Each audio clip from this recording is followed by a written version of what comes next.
Осоговој се навикна на екипата на победа од Прилеп и повторно ја совлада со резултат 1:0, како што тоа го направи и во надпреварот за Купот на Македонија. Жолто-сините средбата ја започна ангажирано и со цел што побрзо да го откријат резултатот, па во таква игра создадоа неколку прилики за гол, но не ги искористија.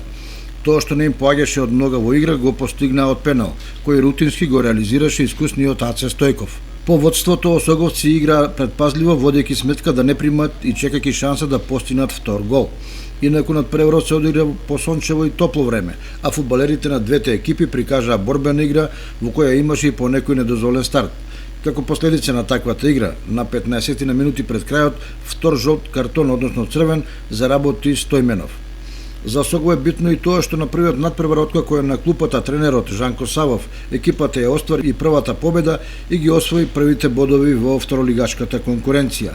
Еве ги резултатите од петото коло. Осогово победа 1:0, Кожувка Меница Саса 1:0, Плачковица Беласица 0:1, Питу Гули Китго 1:2 и Брегалница Тиквеш 0:1.